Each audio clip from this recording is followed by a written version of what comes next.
las instituciones de las artes, las culturas y el patrimonio.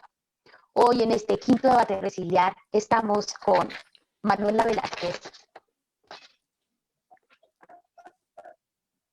Es la directora de Galería Locus, un espacio donde se promueve, difunda y comercializa la producción de artistas emergentes y consolidados que son conscientes y sociopolítico actual. Rafael Tamayo, gestor cultural, académico de las ciencias sociales y humanas, actualmente gerente de la Red de Bibliotecas Públicas de Bogotá, BibloRed. Doctor en Historia, maestro en Derecho Internacional, abogado y teólogo. Carlos Fernando Trujillo, licenciado en Historia, especialista en investigación del baile, la música y todo lo referente al folclore y la salsa. Productor de eventos de mediano y de gran formato. Diego Ospina, gerente de recreación y deporte en Confando, conferencista TEDx, administrador de empresas, especialista en mercadeo y máster en innovación para el desarrollo empresarial. 10 años de experiencia en sector real. Leonardo Arias, licenciado en Artes Representativas, Universidad de Antioquia, director, fundador, representante legal de la Fundación Cultural Actores en Escena, desde la ciudad de Manizales. Bienvenidas, bienvenidos hoy a este quinto debate Resiliar. Buenas tardes. Buenas tardes. Buenas tardes. Listo, gracias. Vamos a comenzar con la primera pregunta. La primera pregunta que hoy nos trae es el quinto debate.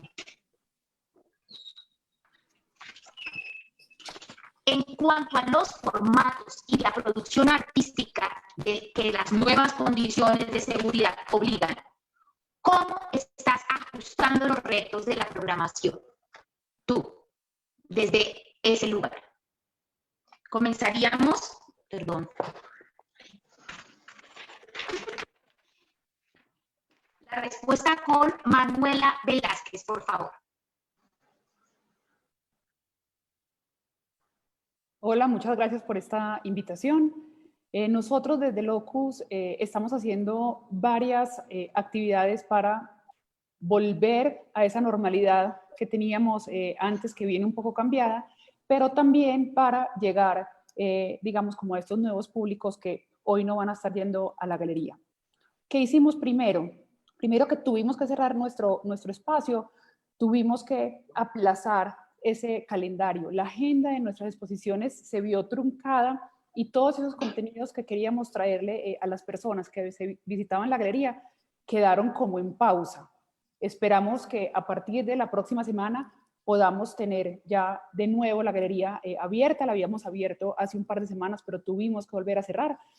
Entonces, todo ese contenido y la experiencia de vivir el estar en la exposición vuelve la próxima semana. Mientras tanto, nos fuimos al tema digital buscando ser relevantes allí, ¿cierto? Buscando no solamente llevar la información o tratar de emular la experiencia de estar en una exposición, sino haciendo uso de estas herramientas tecnológicas para aprovechar y llegar a un público mucho más amplio, siempre con los contenidos de los artistas. Aquí surgen, por ejemplo, proyectos como un diálogo entre dos artistas, donde ellos por distintos medios como WhatsApp o Instagram, correo electrónico, llamadas telefónicas, comienzan a mirar entre ellos si había una posibilidad de colaboración, cómo el trabajo de cada uno de ellos se nutría del trabajo del otro, y empiezan a surgir entonces referentes, diálogos, obras individuales de cada uno de ellos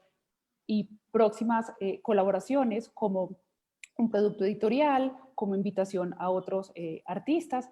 Este proyecto que pensamos para el momento de tener nuestro espacio cerrado, la idea es que va a seguir con nosotros. Todo lo que pensamos que podíamos hacer y que debíamos hacer durante el momento en que la galería estuvo cerrada, estuvo pensado no solamente como algo de choque para la crisis y que viniera solamente para cubrir esos espacios en los momentos en que la galería estaba cerrada, sino también que fueran proyectos y estrategias que vinieran a englobar todas esas actividades que hacemos en la galería y que vengan para quedarse. Entonces, esos diálogos entre los artistas que están nutriendo el trabajo de cada uno de ellos de forma individual, pero colectivamente también muchos de los intereses que tienen ellos, es una de las actividades que hicimos durante estos meses y que viene para quedarse. Como les decía, también el tema digital, en donde hemos dado voz a los artistas en nuestras redes sociales y estamos también tratando de desarrollar de una forma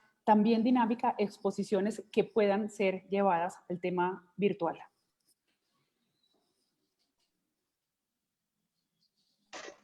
Gracias, Manuela. Cuéntanos, Carlos Fernando, la misma pregunta. ¿Cómo están ajustando los retos de programación desde las danzas, desde la producción de eventos, donde tú estás? Bueno, un saludo a todos. Muchísimas gracias por la invitación. De verdad, estamos muy contentos. Básicamente, con esta situación, pues nos cambió todo, porque en primera instancia cerramos las escuelas de baile, cerramos las escuelas de música, cerramos todo lo que tenía que ver con la formación y los espectáculos, pues ni se diga. O sea, fuimos los primeros en cerrar y todavía no sabemos cuándo vamos a abrir. Fue muy complicado. En un principio, pues todos pensábamos que iba a ser muy rápido y que iba a cambiar y que íbamos a volver a la normalidad muy rápidamente, pero fuimos detectando que eso no era así, que era más complicado de lo que pensábamos y que debíamos ajustarnos. En primera instancia, pues desde un principio nos sentamos a la mesa para tratar de hacer una investigación de necesidades para solicitarle al gobierno apoyo para poder sostenernos en la emergencia y empezamos el tema pues de cómo hacer el otro producto que es la presentación de espectáculos o puestas en escena que permitieran poderlos pues llevar a la virtualidad y también monetizarlos de alguna manera para que pues pudiéramos tener esta dinámica económica nuevamente. No ha sido fácil en ninguno de los casos. Eh, hay mucho desconocimiento sobre el tema de la virtualidad. Las obras que siempre hacemos están diseñadas para hacerlas en vivo y no pensadas tanto en televisión o en este tipo de cosas. Y pues nos ha tocado empezar a aprender a tratar de hacerlo. Y la verdad no ha sido nada fácil para nosotros, no la estamos pasando bien, pero digamos que siempre esa fe y esas ganas de salir adelante pues nos ha llevado a que podamos empezar a seguir, digamos, cómo buscar eso. Entonces, nuestras obras, empezarlas a adaptar, empezar a ver cómo hacer las grabaciones, cómo ponerlas en escena.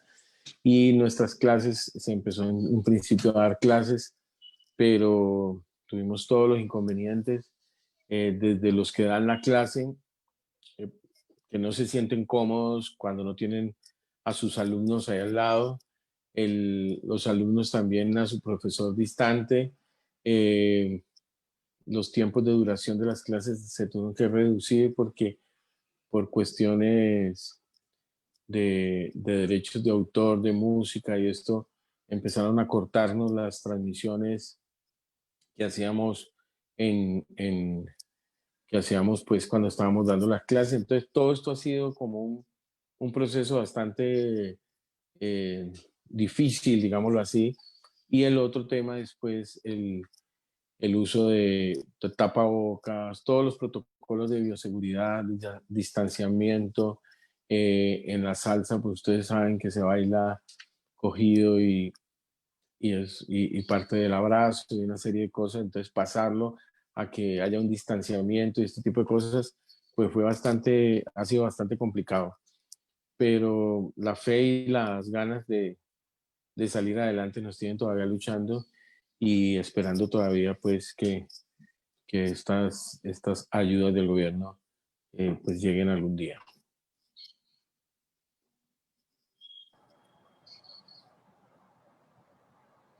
Vamos con la siguiente pregunta, o la misma pregunta, perdón, para Rafael Tamayo. La primera, en cuanto a los formatos y la producción artística entre las nuevas condiciones, ¿cómo se está ajustando la programación? Rafael. Hola Nelly, muchísimas gracias. Bueno, gracias a todos por la invitación, pues es un honor estar acá, también pues a las personas que nos están viendo, pues gracias por conectarse. En el caso de la Red Distrital de Bibliotecas Públicas de Bogotá, efectivamente los formatos eran, como para muchas de las entidades culturales, uno de los grandes problemas, ¿no? Porque, como decía Carlos hace un momento, hay muchas de estas actividades culturales que son presenciales. En el caso de las bibliotecas, pues los talleres, los procesos educativos, las conferencias, la interacción con los visitantes a las bibliotecas eran presenciales. ¿Qué tuvimos que hacer? Bueno, tuvimos que pensar muy rápido cómo transformar esa presencialidad a la virtualidad, teniendo en cuenta además que no todos nuestros usuarios en todos los barrios de Bogotá tenían las mismas condiciones de conectividad. En ese sentido, desarrollamos como diferentes formatos. Un primer formato que yo llamaría como formato de interacción por plataformas que ya todos conocemos y que se volvieron excesivamente populares, como Zoom, Meet, Teams, donde un promotor o un líder o un capacitador, un tallerista, interactuaba con las personas que directamente participaban en la actividad. En ese podría dar un ejemplo muy sencillo y es el taller de lengua de señas colombianas. Tuvimos aproximadamente en cada sesión de 18 sesiones totales, pues 250 personas. No es fácil, no fue fácil de manejar, sobre todo para el líder de la actividad, pues dar la palabra, responder preguntas, pero pues era un formato de interacción y ese formato lo mantuvimos para un volumen importante de actividades. Luego tenemos unos formatos de observación, donde también por estas, un poco lo que estamos haciendo en este momento, ¿no? Hay una interacción entre unas personas y hay otras personas por el canal de YouTube o por el live de Facebook que están observando y escuchando lo que esas personas dicen. Algunos ejemplos, para el caso de las bibliotecas, pues fueron los cafés literarios o el club de no ficción, donde la interacción era sobre todo por el chat con quien estaba escuchando. Por otro lado, tenemos los pregrabados, y en los pregrabados hay dos grandes grupos. El pregrabado que realizábamos nosotros mismos desde la Red Distrital de Bibliotecas, y entonces las horas del cuento, audios, las grabaciones para teléfono, nos sirvieron mucho, por ejemplo, para llegar a las bibliotecas en la ruralidad. Las coordinadoras de esas bibliotecas ponían altavoces en sus bibliotecas y esos audios pregrabados de lecturas y de otros procesos culturales se transmitían a la comunidad. Y finalmente, en pregrabados también hay un formato participativo, donde le invitábamos a los usuarios a que nos compartieran sus fotos, sus audios, sus videos, con unas temáticas particulares, y algunos grupos poblacionales evidentemente son mucho más sensibles a este tipo de participación. Entonces, digamos, a grandes rasgos estos cuatro formatos, 3 digitales y uno principalmente análogo, pues nos ayudó a que todas esas actividades que antes eran presenciales, pues se volcaran a la virtualidad.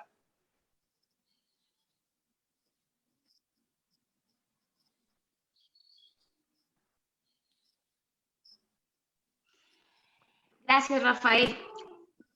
Cuéntanos, Leonardo Arias, la misma pregunta. ¿Cómo están haciendo en este instante los ajustes a la programación, considerando las condiciones de bioseguridad? Bueno, muchísimas gracias, primero que todo, a Resiliar por esta invitación. Gracias a los panelistas, que es un honor compartir con ustedes este espacio. Y, por supuesto, un agradecimiento a quienes nos están viendo. Esta pandemia ha sido una cosa extraña, una cosa loca. Esto es una cosa que a finales del año pasado, cuando iniciamos a escuchar las noticias desde allá de Luján, de ese sitio tan lejano, pues pensamos que esto no nos iba a tocar, no nos iba a llegar. Pero va pasando el tiempo y ya hacia finales de enero, febrero de este año, esto empieza a volverse como una bola de nieve, una avalancha, y uno empieza a sentir como decían las abuelas, empieza uno a sentir como pasos de animal grande y empieza a generarse una preocupación. Esto nos toma por sorpresa. Como lo decía uno de mis compañeros anteriormente, muchas personas no dimensionaron el tamaño de la emergencia y se pensó que esto iba a pasar muy rápido.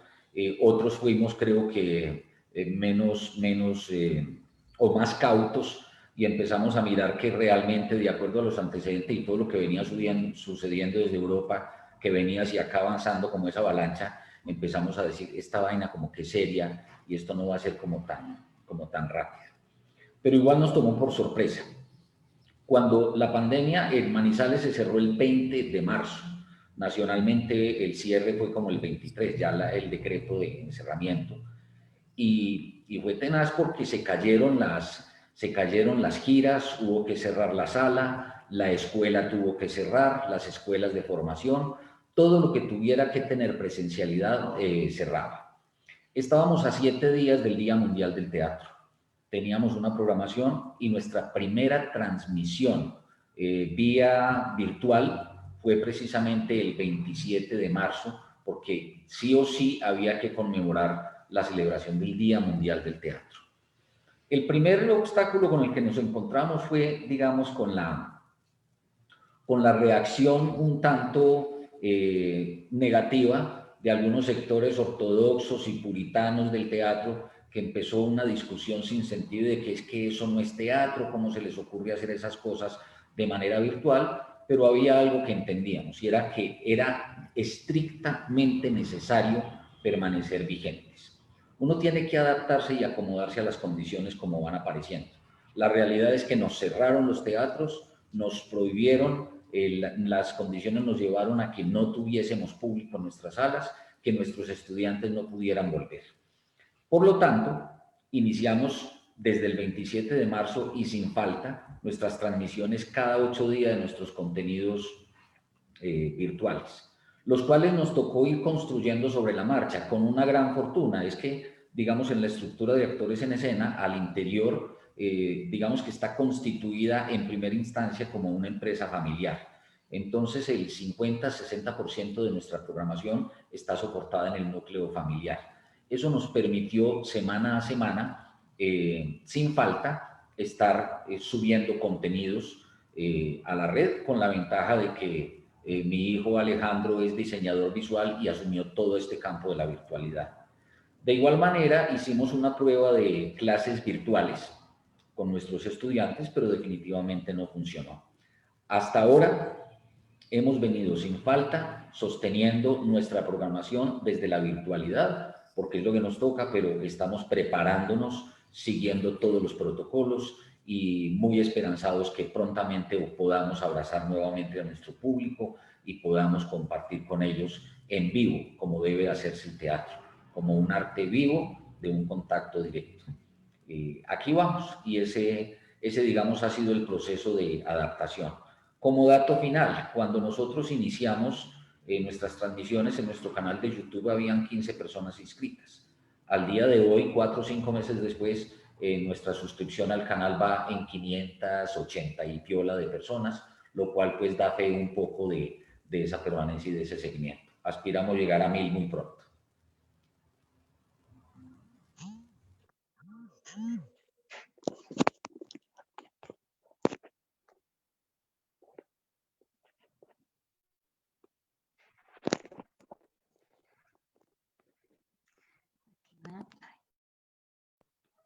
Gracias, Leonardo.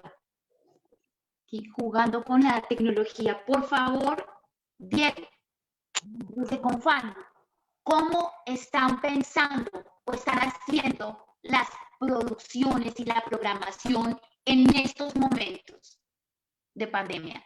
como para la apertura, qué actividades, qué acciones artísticas y culturales se han planteado para los públicos en esa producción. Bueno, muy buenas tardes para todos. Muchas gracias por esta invitación.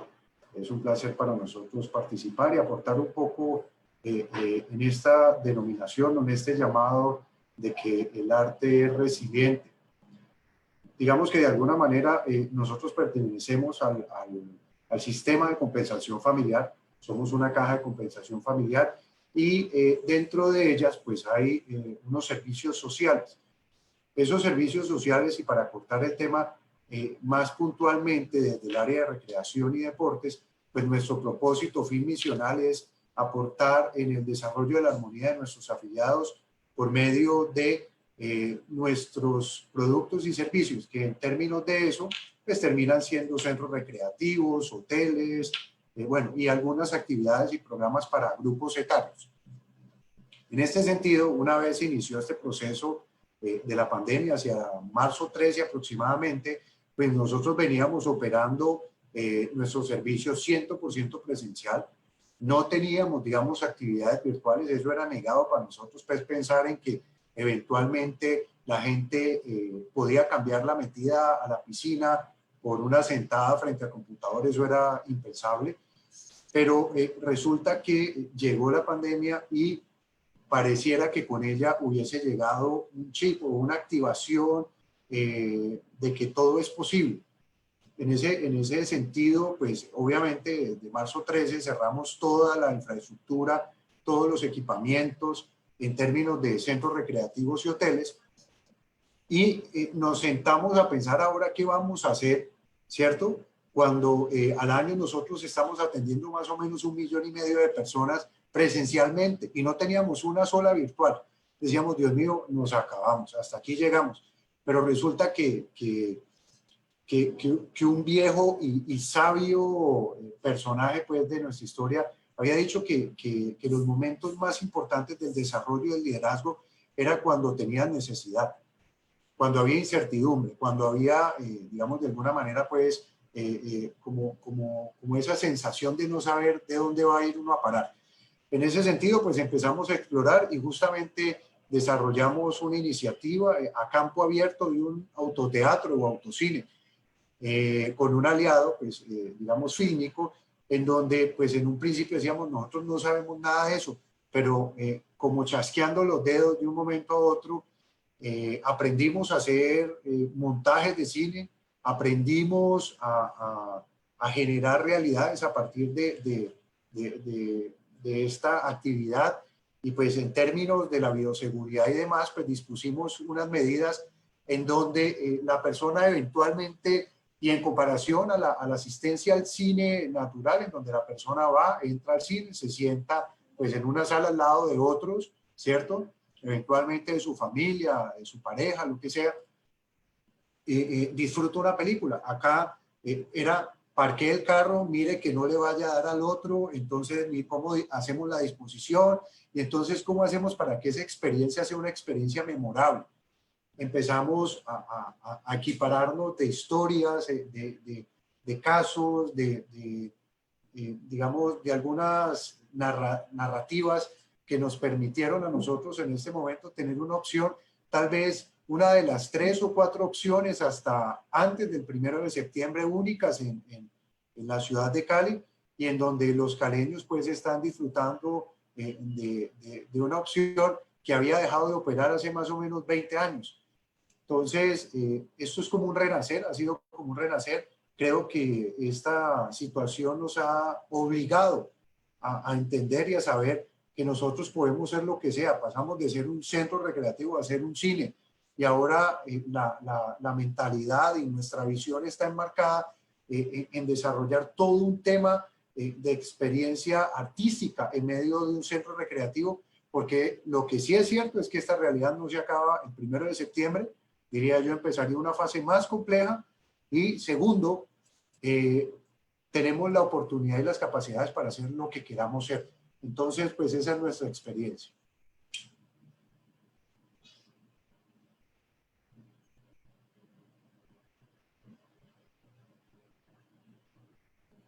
Gracias, Diego.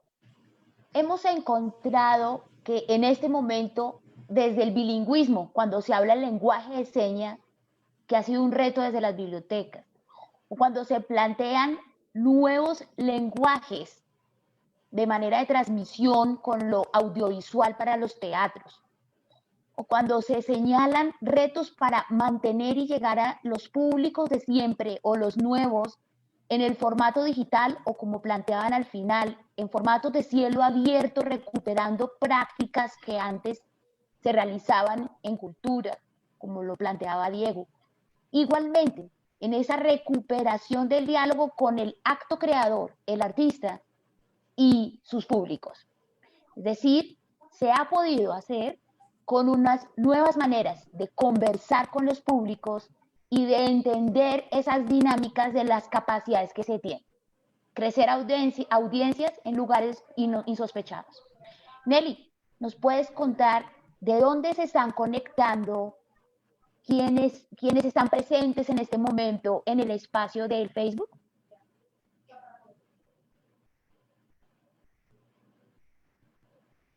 Tu sonido. Perdón. En este momento nos están acompañando desde la ciudad de Medellín. También nos acompañan desde el Teatro Tecal. También las personas Jacqueline Ortiz y Yolanda Hernández ya nos están acompañando. Queremos invitarlos a que todos se sumen a este quinto debate Resiliart que está en la página de Facebook de Arte Cuida 2020 y además que nos puedan poner todas las preguntas que quieran hacerle a cualquiera de nuestros 5 panelistas del día de hoy para que aprovechemos esta oportunidad de que estando todos juntos podamos aprender más desde las diferentes experiencias que cada uno de ellos ha vivido al interior de sus espacios y en sus diferentes ciudades. Gracias. La siguiente pregunta. Con estas mismas limitaciones de bioseguridad y las prácticas de los públicos después de más de 4 meses de confinamiento, cuéntanos qué estrategias han adoptado o van a implementar para una sostenibilidad económica del equipamiento. Manuela, por favor, la Galería Locus en Medellín, ¿cómo está pensando esas estrategias de sostenibilidad económica del espacio? Bueno, nosotros en Locus planteamos diferentes estrategias, unas estrategias individuales de la galería, o sea, actividades que como galería empezamos a desarrollar y que, como les comentaba anteriormente, continuaremos desarrollando, y algo que ha sido muy importante para nosotros y además de todo maravilloso para el sector de las artes plásticas es el trabajo conjunto que surge a partir de esta situación en la que nos encontramos a principios del año. Entonces, de forma individual, la galería comenzó a trabajar mucho el tema digital. Llevamos las exposiciones a recorridos virtuales, donde las personas podían visitarlas y encontrar toda la información de las obras. Y a la vez llevamos todo el contenido de estas exposiciones y de las obras que desarrollan los artistas a una plataforma internacional en la cual pues, personas alrededor del mundo podían acceder a las obras de los artistas con los cuales trabaja la galería. De forma colectiva, como les comentaba, pues ha sido maravilloso para la galería hoy y creo que en el futuro va a ser igualmente importante, no solo para la galería, sino para todo el sector de las artes. Vuelve a surgir la asociación de galerías. Anteriormente las galerías trabajábamos de forma muy individual, ¿cierto? Cada uno con su proyecto y con sus expectativas de empresa y de agente cultural, pero esta situación nos ha llevado, digamos, a permitirnos explorar el trabajo conjunto. Vuelve entonces a crearse la Asociación de Galerías. La Asociación de Galerías hoy cuenta con 28 galerías asociadas de 4 ciudades del país, y con esta asociación ya estamos desarrollando el primer proyecto que tiene como objetivo esa sostenibilidad de las galerías, que las galerías puedan estar abiertas llevando todo el contenido de los artistas al público, y a la vez que muchas más personas se unan a este ecosistema. Este proyecto se llama Archipiélago, ya fue lanzado por todas las galerías con el acompañamiento de las cámaras de comercio de Cali, de Medellín y de Bogotá, y con aliados como Da Vivienda, que va a estar acompañando el proyecto. También de forma colectiva surgen dos proyectos muy interesantes para, no solamente para la sostenibilidad de las galerías, sino de todo el ecosistema, desde los artistas hasta los museos. La idea es como hacer un círculo virtuoso para la sostenibilidad, y no solamente la sostenibilidad económica, sino como el crecimiento del el interés por el arte y el cuidado del arte. Son dos fondos que buscan permitirle a los museos, distintos museos del país, la adquisición de obras.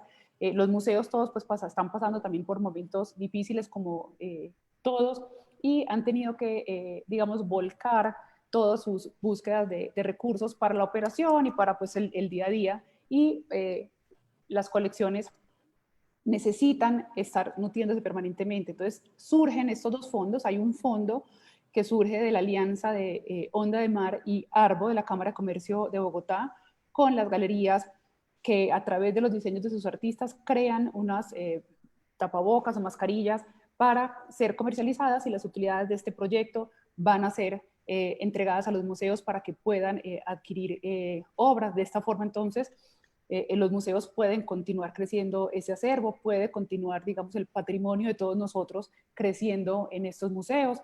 Las galerías comercializamos las obras, y los artistas pues venden sus obras y están en estas colecciones. El otro fondo, que tiene el mismo objetivo, el objetivo de poder entregarle a los museos dinero para hacer compras, es un proyecto que surge de 4 galerías de Medellín, galerías que hace 2 años estábamos trabajando de forma conjunta, y es un fondo en el cual estamos involucrando las empresas principalmente de Antioquia, pero pueden unirse también las empresas del país, y si hay alguien del extranjero que nos está escuchando, también bienvenido que se una a este proyecto. Y la idea es que ellos, dentro de sus proyectos de responsabilidad social, de apoyo a la situación, pero también de mercadeo hacia sus públicos y hacia sus colaboradores internos, hacen una donación y se nutren las colecciones de los museos. Estas personas pues van a tener también unos beneficios importantes de capacitación y de trabajo con sus colaboradores. Que no se me quede nada por fuera. Bueno, otro tema que vamos a lanzar en los próximos semanas, que surge también, digamos, como del pensamiento de qué otros proyectos puede la galería desarrollar, es un proyecto que haremos con todos los artistas de la galería, y posiblemente estaremos invitando otros artistas, en el cual vamos a hacer con el Carmen de Viboral, municipio de Antioquia, que su economía gira alrededor de la elaboración de productos utilitarios en cerámica con la técnica de bajo esmalte. La idea es que vamos a desarrollar unas colecciones de platos de artistas que vamos a comercializar en la galería. Quería leerles aquí algo que nos inspiró este proyecto de William Morris, que ha sido como un compañero grande en estos últimos semanas de pensamiento, que dice: si quieres una regla de oro que sirva para todo el mundo, es esta: no tengas nada en tu casa que no sepas que es útil o que no consideres bello. Con eso en mente, pues nos pusimos a la tarea de desarrollar este proyecto, con la idea de que tengamos objetos de arte y utilitarios que puedan las personas tener en sus casas, y que en momentos difíciles pues también sean económicamente más asequibles para todos. Gracias, Manuela. Carlos Fernando Trujillo, por favor, cuéntanos qué estrategias han adoptado o van a implementar para la sostenibilidad económica del espacio, del equipamiento, en la práctica en la que tú estás. Las estrategias para la sostenibilidad económica, pues la verdad son muy limitadas. Nosotros somos un sector, digamos, estoy hablando por el lado de los artistas, gestores. Este sector es un sector que siempre ha funcionado muy no formalizado, muy sobreviviendo. Cuando paramos, eso fue tremendo, porque al pasar los días, pues cada vez se puso más complicada la situación, y tanto los jóvenes como directores, como gestores, empezaron en una primera etapa a buscar hacer otras actividades que les pudieran sostener mientras iba pasando todo esto. De todas maneras, se empezaron a buscar opciones muy rápidas, a ver qué podíamos hacer, pero la falta de recursos, como les decía, hace que sea muy difícil que las opciones no sean tan de la mano ni abundantes, son muy limitadas y por eso en un principio, desde un principio tomó la decisión de con los gobiernos locales, departamentales y nacionales, pues empezar a presentarles propuestas para ayudarnos con eso. También se hicieron actividades de recoger fondos para ayudarnos, no fueron muy exitosas. Y también empezó a parecer que cuando salía algún trabajo, pues empezaron a hablar del precio COVID, que es otra cosa pues que nos empezó a perjudicar porque ya no nos pagaban como debía ser, sino menos de la mitad o hay veces pues hasta risa nos da con las propuestas económicas que nos hicieron. Actualmente estamos muy llevados, digamos, para utilizar un nombre muy popular, pero digamos que por encima de todo eso están nuestros deseos de salir adelante. Los artistas, los jóvenes son personas especiales, con unas capacidades tremendas para sobrellevar esto. Se van desmotivando y van perdiendo su esperanza, pero vuelven y arrancan. Apenas nos tocó cambiar todos los sistemas, ya no podemos ensayar presencial, nos toca hacer ensayos virtuales, que eso pues es muy complicado. Cambiar las coreografías para poder no tener tanto acercamiento, la utilización de tapabocas, guantes y otros objetos que distanciaran a las personas. Los músicos, como nosotros creemos en la conexión energética de lo que hacemos, pues cuando nos separan tanto, pues empezamos a sentir que no estamos tan conectados. Y eso, digamos, ha sido más un deseo y una fuerza de cada uno de salir adelante que de verdad las posibilidades que hay. En producción, pues lo que hicimos fue tratar de presionar a todos los proveedores para que sus equipos, todo su conocimiento, todo lo pudiéramos hacer ayudados con el producto artístico para poderlo poner en escena a bajo costo y que todos pudiéramos salir beneficiados. Y estamos hasta en actividades como vamos a poner en escena una obra de algo, vamos a vender los accesos, pero los accesos son como las rifas que hacíamos pues para ir al paseo que nos toca ir de puerta en puerta, de amigo en amigo, familiar, para poder que nos colaboren y nos ayuden con todo esto. Y ese tipo de cosas pues nos ha obligado a que tenemos que seguir creando, no podemos parar, tenemos que crear cosas para para poder tener contenidos que podamos ofrecer en todo lado, pero definitivamente el artista, el gestor, el director de una escuela, digamos, se siente muy solo, no se siente acompañado y requiere del apoyo de todo el mundo para que pueda poner en escena todas sus creaciones. Entonces, estamos haciendo estrategias de hacerlo. Ahorita nos están anunciando la posibilidad cercana de abrir nuestras escuelas. Nosotros, pues es un sueño poderla abrir, pero sabemos que estamos en otras condiciones.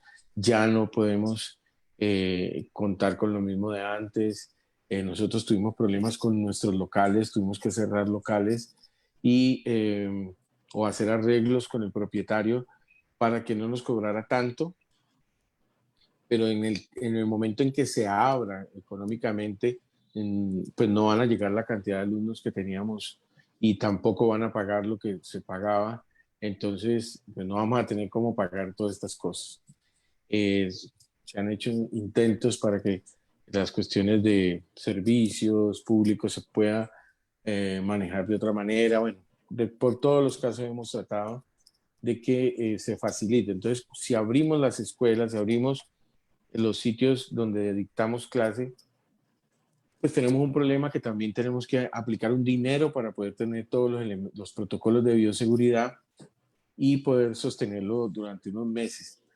Va a ser muy difícil que lleguen alumnos como lo teníamos antes, ya lo dije, y eso va a ser, eso no va a poder darnos la pauta, pero a todo eso le estamos apuntando, a todo eso le estamos tratando de sacar buen provecho y además no perder la fe, seguir adelante, pero las circunstancias de sostenibilidad son de verdad muy limitadas.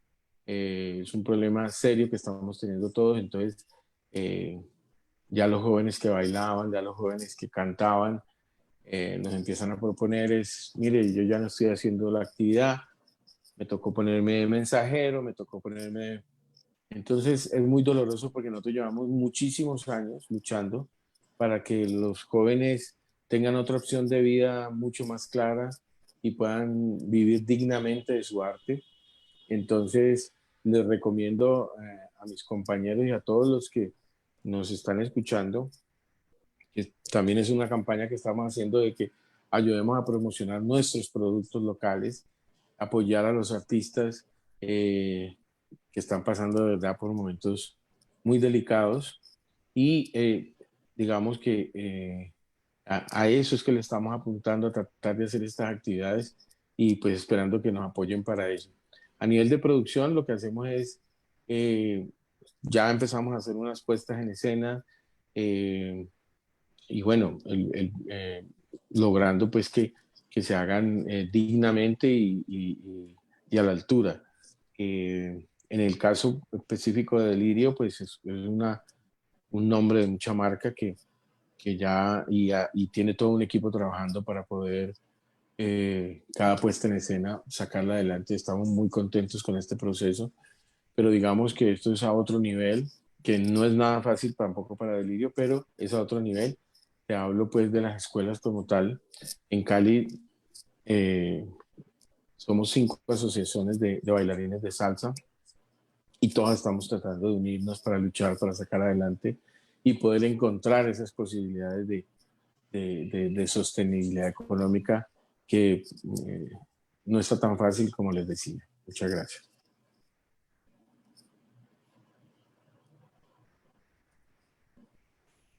Gracias, Carlos. Por favor, Rafael, cuéntanos qué estrategias han adoptado o piensan implementar para la sostenibilidad del equipamiento de las Bueno, bibliotecas. gracias. Bueno, yo creo que ahí hay, digamos, en el caso del sector público, pues una diferencia sustancial con el sector privado, en el que también, pues yo he trabajado y entiendo las dificultades, ¿no? Afortunadamente, digamos, la sostenibilidad económica estaba garantizada desde antes con unas partidas presupuestales.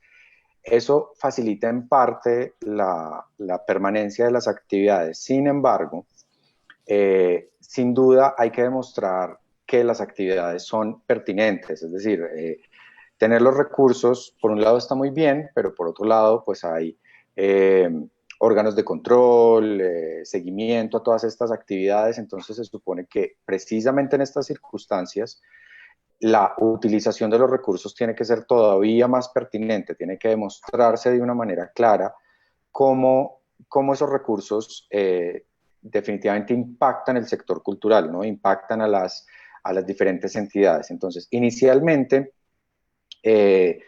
cuando todo empezó, toda la pandemia y los cierres de las actividades y demás, pues cancelamos o se cancelaron por decisión de unos órganos colectivos de la administración de la red, todas las actividades que eran presenciales, los talleres, las presentaciones artísticas y una cantidad de procesos. Sin embargo, muy pronto, un poco por gestión también administrativa, pues empezamos a hacer un llamado y a decirle, miren, nosotros tenemos los recursos públicos y yo creo que es el momento para que también el sector público le dé la mano y le demuestre al sector cultural que está evidentemente en dificultades, que podemos seguir trabajando. Entonces reactivamos todos esos talleres, los transformamos a la virtualidad, a procesos pregrabados y a una cantidad de estrategias que mencioné hace un momento para poder seguir, digamos, también desde los recursos públicos como colaborando en que los recursos pasaran con procesos culturales del sector público al sector privado. Adicionalmente, en cuanto a mantener el contacto con los usuarios, que era también pues parte de la pregunta que estamos conversando entre todos en este momento, muy rápido tuvimos que diseñar una estrategia que ha sido muy exitosa, y es el 18 de abril empezamos con el préstamo a domicilio. El préstamo a domicilio existía en algunas bibliotecas del país, pero pues muchos con la pandemia de hecho lo suspendieron. En la red distrital de bibliotecas públicas no existía, y solicitamos autorización a la Secretaría de Salud, hicimos un protocolo de seguridad muy cuidadoso y nos autorizaron pues poder presentar este préstamo a domicilio, poder prestar este préstamo a domicilio a los usuarios. En 4 meses logramos prestar a domicilio más de 25.000 libros solo en la ciudad de Bogotá.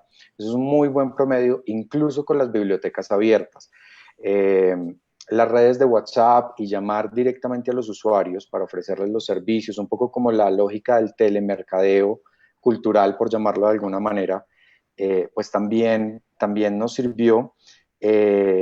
Y sin duda, pues la Biblioteca Digital de Bogotá, como mencionaban en una pregunta anterior, pues era una herramienta que teníamos, pero que a lo mejor no estaba lo suficientemente difundida y apropiada por los usuarios. Entonces, aprovechamos en un esfuerzo interinstitucional para decirle a otras entidades que necesitaban procesos académicos, consulta y demás, pues que nos ayudaran a difundir la plataforma de la Biblioteca Digital de Bogotá, y también crecimos en un 800% aproximadamente. Entonces, pues, digamos, todo esto demuestra una especie de sostenibilidad, no solamente económica, sino también en pertinencia de actividades. Y lo que es más importante, y con esto pues cierro mi respuesta a esta pregunta, es la clave de la, digamos, como de la cooperación entre los diferentes sectores y entre las diferentes entidades públicas y privadas.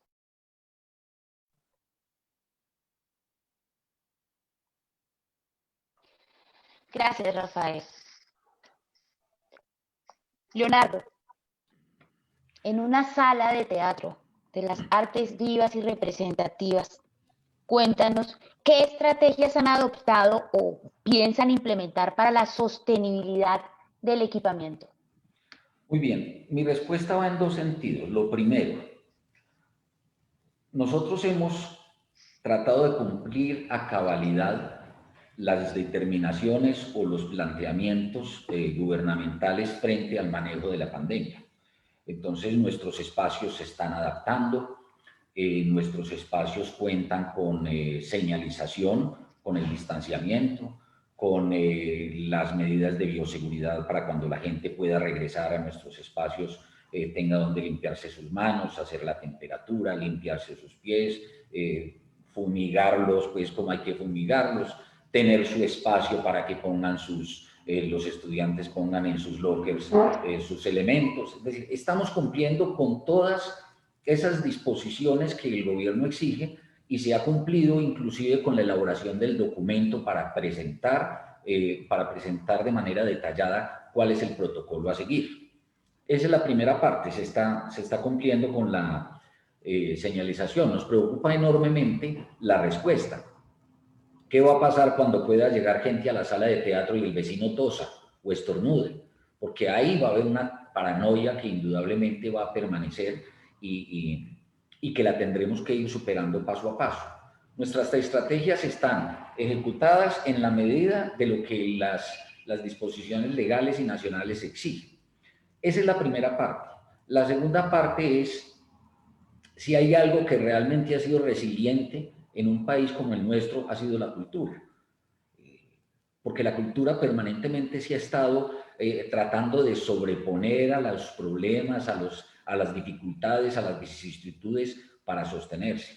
Pero es que esa resiliencia tiene que tener un acompañamiento, y tiene que tener un acompañamiento de las organizaciones del Estado, de las organizaciones privadas, de la sociedad en general, porque es que uno solo desde la resiliencia no puede resolverlo todo.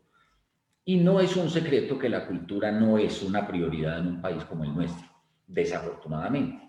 Mire, es muy desafortunado escuchar o leer en una entrevista que le hacen al viceministro de Entidades Creativas y Economía Naranja, el señor Felipe Buitrago, diciendo, parafraseo, que nos bajemos de la nube, que el Estado no nos va a financiar. O sea, el Estado no va a financiar la cultura. Y eso es gravísimo, porque la cultura es una responsabilidad de un Estado. Es claro que vivimos en un Estado que es de un carácter capitalista y que las empresas o las entidades, a las instituciones debemos tener una cierta autosostenibilidad, pero no es responsabilidad de los artistas y de los creadores estar sosteniendo la cultura. Nuestra responsabilidad es hacer arte, es hablar del país que nos tocó. Nuestra responsabilidad es desde la estética producir contenidos que lleven a reflexionar y a pensar, pero eso hay que pagarlo y eso hay que sostenerlo. Mire, los grupos de teatro están cerrando, las salas están cerrando, lo decía ahora nuestro compañero de Cali, las dificultades económicas tan grandes que tiene una entidad como Delirio, ¿cierto? Ese tipo de necesidades deben ser atendidas, porque no solo desde la resiliencia de las organizaciones se puede resolver. Entonces, es muy importante que se entienda. Hombre, la cultura le aporta el 3.2% del Producto Interno Bruto a este país. Más de 28 billones de pesos los aportan las entidades culturales, artísticas, digitales, ¿cierto? Y eso no está retribuido en una proporción ni lejanamente equiparable o justa. Estamos por debajo del 1% en inversión real. Nos hablan de una danza de millones para la cultura, pero realmente no están llegando a donde tienen que llegar. Entonces, resiliencia sí es muy distinta. Entonces, ¿cuáles son las estrategias de sostenibilidad? Nosotros estamos cumpliendo con lo que nos toca. Seguiremos trabajando, pero necesitamos el apoyo decidido, directo, estricto del Estado y también, por supuesto, que nos permita a nosotros tener un respiro para poder producir contenidos y ayudar a autosostener, a autofinanciar. Pero tienen abandonada la cultura, nos tienen abandonados y la resiliencia no da para tanto. Entonces, en respuesta, en ese segundo sentido, ¿a qué estrategias vamos a desarrollar? No sabemos. Lo único que sabemos es que estamos cumpliendo con lo que el gobierno nos exige, no hemos dejado de hacer teatro, no vamos a dejar de hacerlo. Una gripita como esta, porque esto es una gripita comparado con la ausencia enorme que ha tenido el sector cultural, y no han sido capaces de callarnos, ni de opacarnos, ni de acabar la producción. Esto no se va a acabar, pero sí necesitamos ahí como que haya corresponsabilidad para poder seguir siendo un país resiliente y para poder seguir siendo un país creativo y cultural. Ojo con una cosa, es que la economía naranja es muy importante, pero la economía naranja hay que rediseñar el concepto porque está orientada y dirigida a un solo sector artístico y cultural. Y no se pueden olvidar las organizaciones que estamos generando contenidos de pensamiento, en fin. En ese sentido, pues va mi respuesta. Gracias, Leonardo. Por favor, Diego, dinos qué estrategias han adoptado o piensan implementar para la sostenibilidad de equipamientos. Bueno, la realidad un poco en la línea de lo que ahorita planteaba Rafael también es la realidad de las cajas de compensación. Digamos que nuestro sector tiene una destinación de unos recursos amarrada, digamos, tal vez a la generación de empleo y a la creación de empresas, ¿cierto? Y de alguna manera estos recursos son recursos con los que nosotros pues hemos venido contando. Sin embargo, digamos, la tarea de generar recursos se nos convierte a nosotros en volver estos recursos más eficientes, el uso de los mismos más eficientes, entendiendo la destinación específica que ellos tienen. Entonces, en esa misma línea, nuestra tarea fundamental está en cómo hago yo con esos recursos que ya están asignados, que están presupuestados y demás, para poderle llegar a mis poblaciones afiliadas digamos, con recreación, deporte, programas, cultura.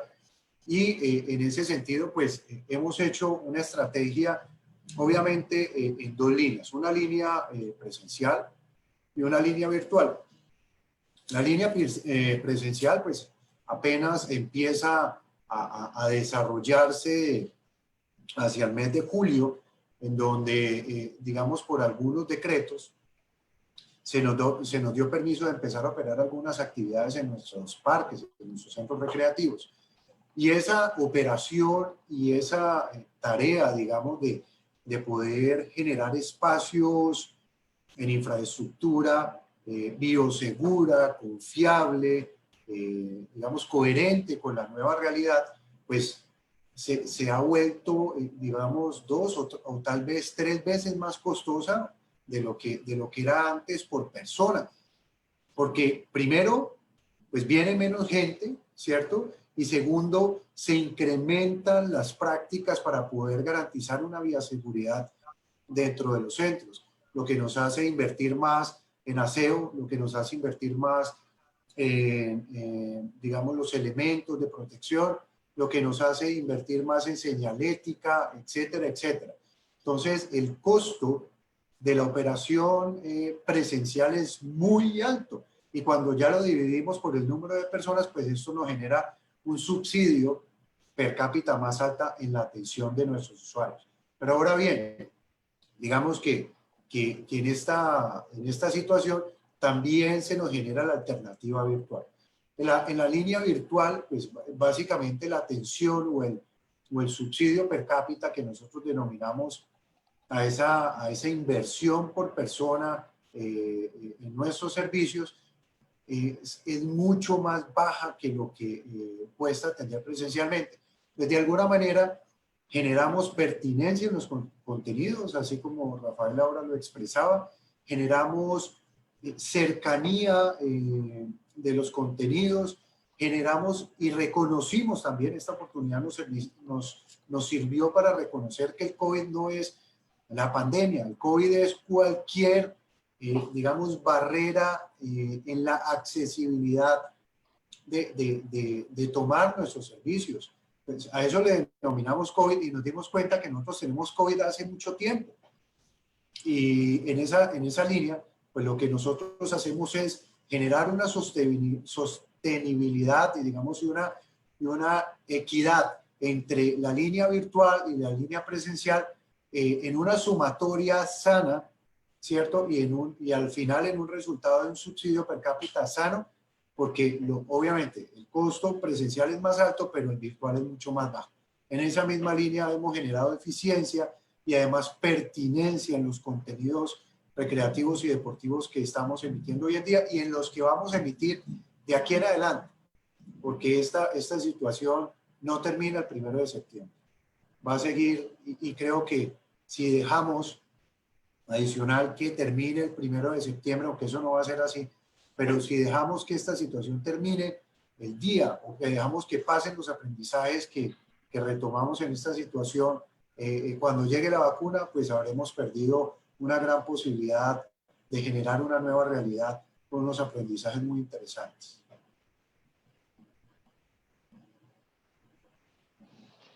Gracias. Nelly, en la participación que tenemos en este instante en el sitio del Facebook de Artecuida 2020, cuéntanos qué pregunta el público o qué opina para estos invitados tan poderosos. Hay una pregunta que resulta súper interesante para todos, no sé en qué orden la querrán contestar, pero es igual para todo el grupo y es, a partir de todas estas estrategias que nos han ido contando a lo largo de esta charla, ¿han logrado llegar a públicos de otros países o por lo menos a públicos de otras ciudades diferentes a las ciudades donde cada uno de ustedes ejerce su actividad principal? Sí. Si quieren arrancamos, no sé, en el mismo orden, de pronto Manuela, si la quieres contestar, y vamos sucesivamente. Perfecto, sí, Nelly. Gracias por la pregunta. Hemos logrado llegar principalmente a personas en Colombia fuera de Medellín, donde tenemos nuestro público principal, con las actividades que hemos desarrollado. han estado participando personas no solamente de Medellín, sino de varias ciudades de Colombia. Y en menor medida hemos logrado empezar a tener contactos con personas de fuera de Colombia que no han sido, pues digamos, como contactos permanentes que ha tenido la galería, sino que han empezado a llegar.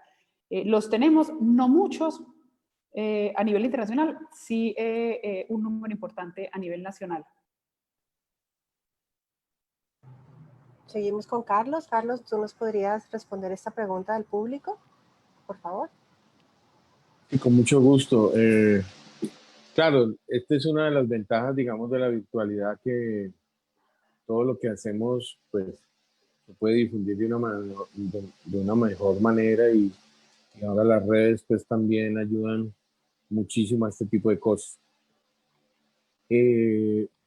Cada vez que hacemos algo, pues, es de gusto de mucha gente y es de gusto de gente que son de otras culturas totalmente diferentes, pero aprecian esa estética y esa alegría con que hacemos las puestas en escena. Entonces, claro, esa ha sido una de las maneras, y también se ha podido monetizar también a partir de que la gente pueda pagar también en otras partes del mundo en dólares, bueno, que además es muy barato para ellos. Entonces, sí, eso es una de las cosas que hemos logrado, y pues que definitivamente aprendimos que se tiene que seguir haciendo.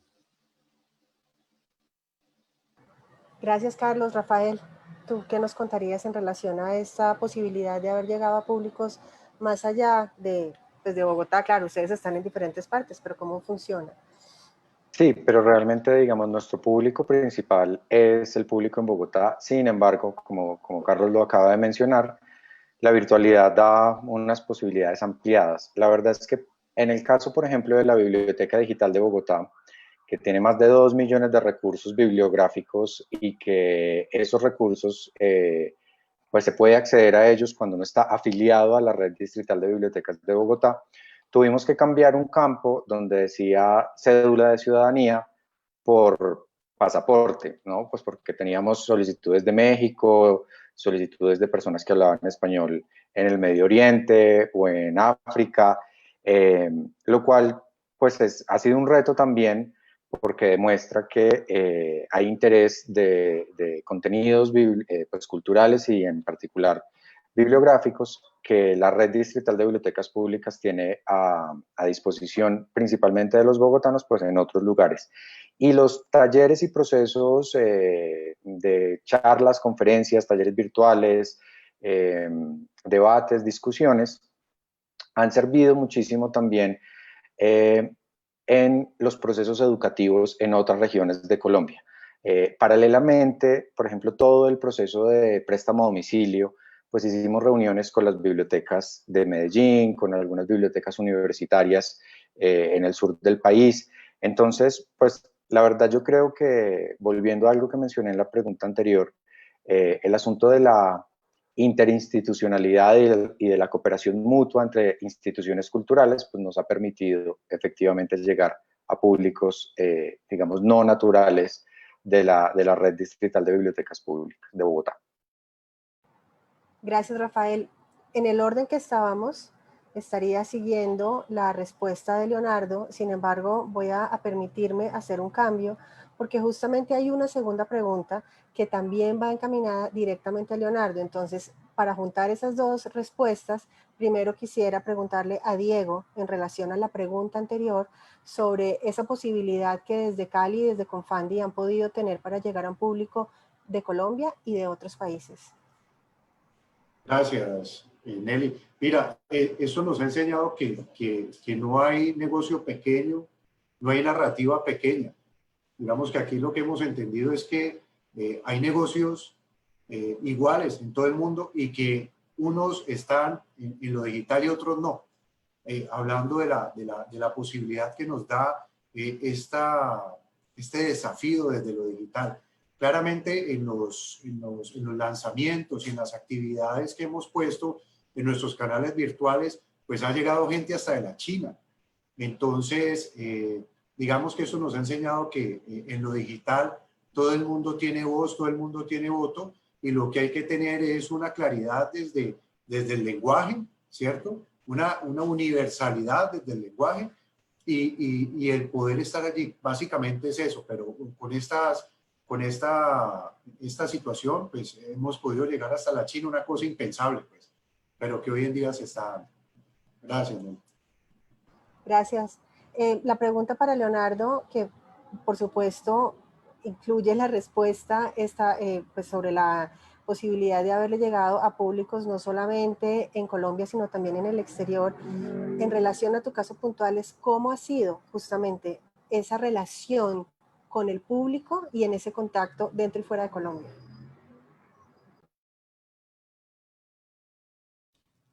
Muy bien. Tengo para decir que esa ha sido una de las experiencias más gratificantes de esta etapa que nos ha tocado vivir con la pandemia.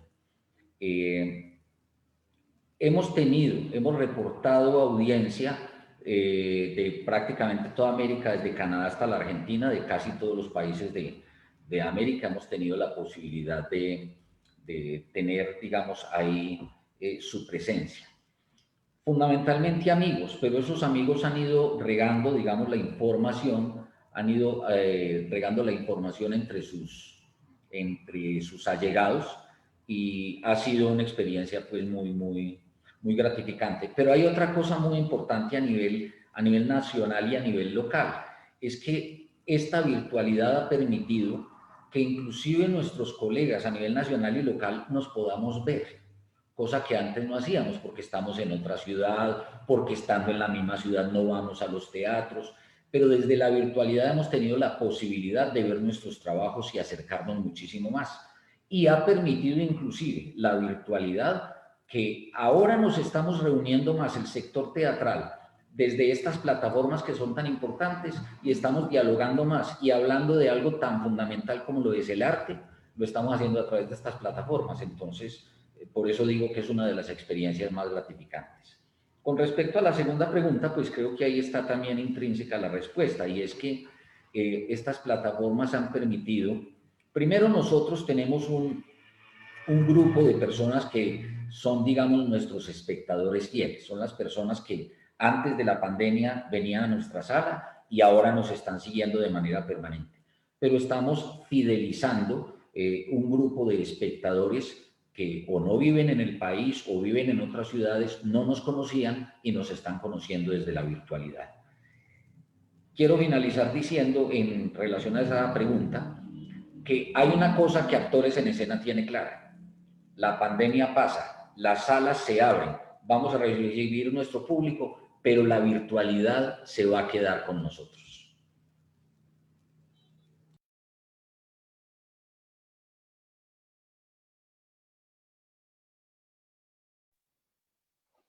Bien, gracias.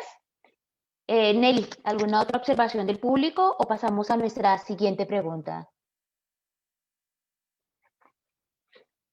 Hay una pregunta muy interesante que justamente pues también todos han tocado el tema, y hablando de lo que significa ese rompimiento de fronteras territoriales que ahorita tenemos con esta posibilidad de la virtualidad, y es también para todos, a partir de todas estas herramientas y todas estas nuevas ideas que han surgido, ¿qué idea o qué proyecto o qué actividad quisieran que se mantuviera así pase esta pandemia? Si vamos en el mismo orden, Manuela. Bueno, para nosotros, como los han dicho también los compañeros que me acompañan en el debate, el tema de la virtualidad llegó para quedarse, y no solamente con las actividades que ya estamos haciendo, sino buscando mucha más relevancia a nivel digital, con el objetivo de la construcción de contenidos a partir de esas herramientas que ya hacen parte del día a día de los artistas, de la galería, de las instituciones y de nuestros clientes. Y también como una herramienta de llegar a nuevos públicos, no solamente los que nos visitan.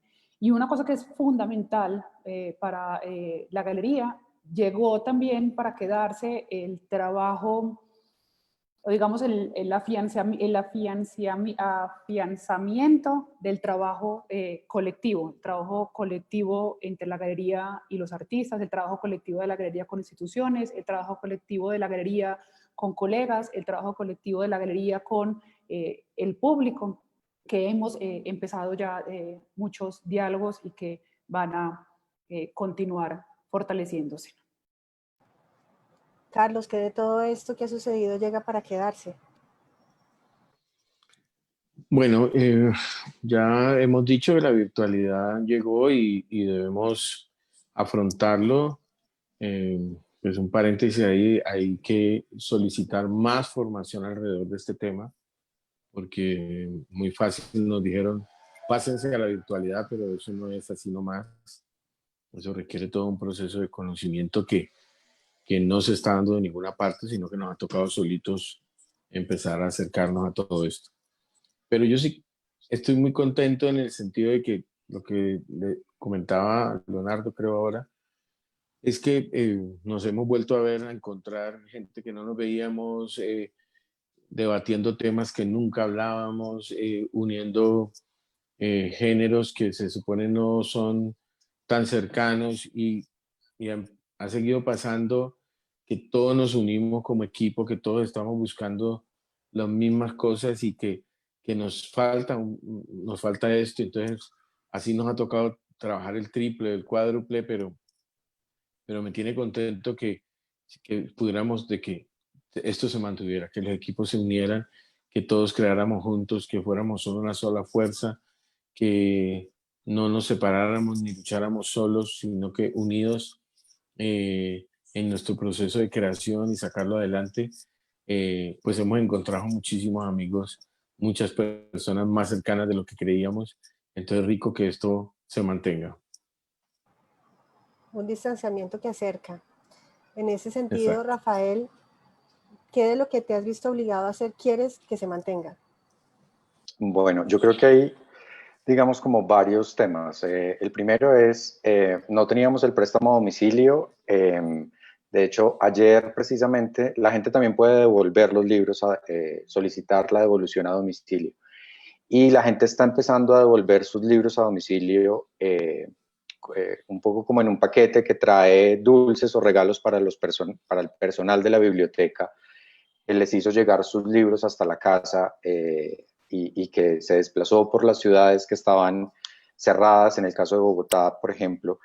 Entonces yo creo que algo que debe llegar para quedarse es los procesos de empatía, ¿no? Esta comunicación donde reconocemos que el otro también puede estar pasando por situaciones difíciles, pues llega para quedarse. Entonces el préstamo a domicilio se queda porque ha generado también unos buenos niveles de empatía.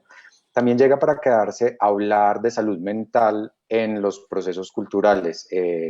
Los talleres de escritura, por ejemplo, antes, claro, habían unos procesos que demostraban y que generaban escritos desde la experiencia de las personas, pero estamos hablando mucho más en esos talleres hoy de vida privada, ¿no? De cómo me siento, de cómo se siente la gente con la que vivo.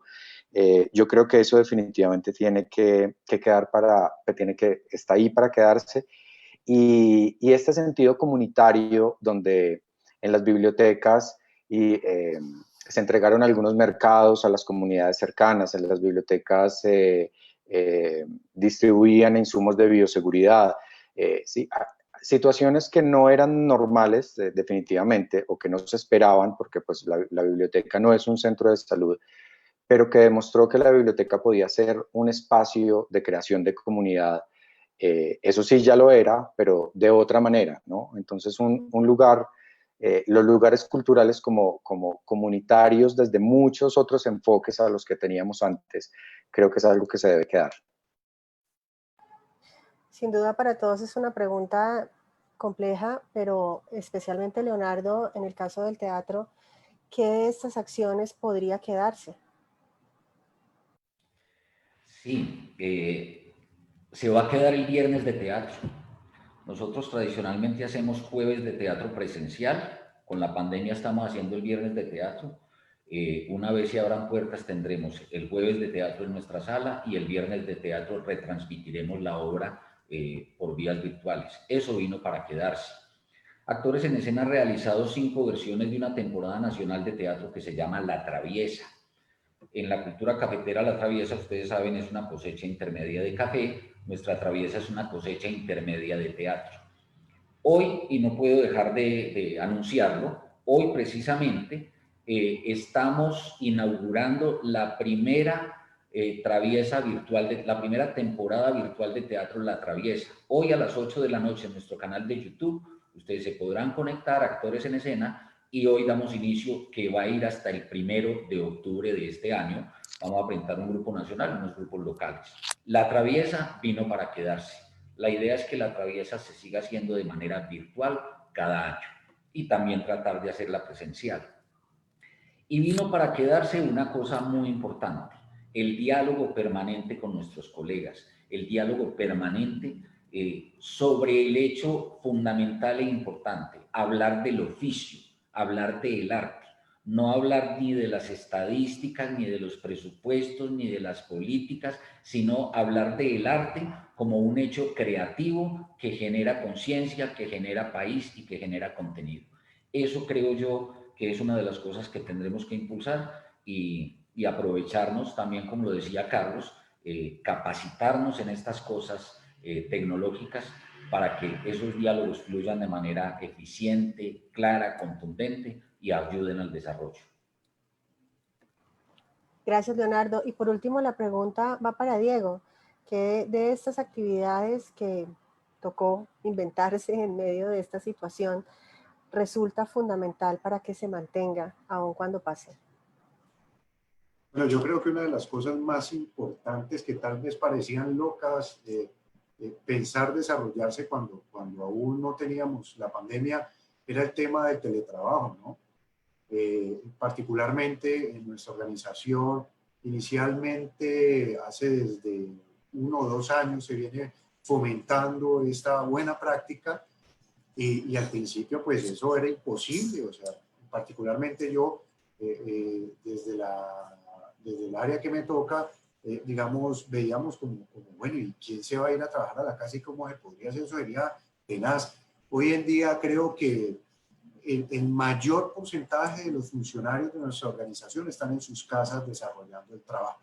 Entonces, eso da unas posibilidades, digamos, en términos de entendimiento familiar, de entendimiento, una conciliación con el mundo laboral, con el mundo familiar. Y esto se conecta con el segundo punto que creo que, pues, obviamente el tema virtual se quedará y tendrá que seguir, pero hay algo que me parece más relevante que el tema virtual, y es el entendimiento. Creo que esto nos ha puesto a nosotros en unas situaciones en donde, por ejemplo, por causa del mismo teletrabajo, hoy en día todos los roles del ser humano los estamos desarrollando en el mismo espacio, y pues allí escuchamos o hemos visto temas de salud mental, pues de sedentarismo, de algunas cosas ligadas a esto, pero cuando ya nos reunimos, por ejemplo, entre diversos grupos de trabajo, y entonces vemos que uno está cargando la mascota, que entonces estamos aquí, ¿no? Y entonces llega el niño y se sienta y, hola, ¿cómo están? Y digamos, tal vez esto nos ha generado un poco más de sensibilidad a la realidad del humano, la realidad nuestra, de nuestras casas, que es lo más hermoso que uno pudiera tener en la vida. Entonces, ya eso nos ha hecho tener un entendimiento, digamos, y de ponernos en los zapatos del otro. Entonces, cuando hoy escuchamos que hay gente que está pasándola mal porque no tiene empleo y todo esto, digamos que ese entendimiento y esa plataforma común del mismo, pues resulta más sensible, más humana, y creo que esa es una de las cosas más importantes. Creo que eso nunca debería de desaparecer, es más, debería de incrementarse poco a poco, porque cuando empiezas a preocuparte por tu gente, pues empiezan a aparecer nuevas realidades, nuevas capacidades. Creo que eso es lo más importante, y eso es lo que, de todo esto, obviamente sin dejar de lado la virtualidad, no se debe ir.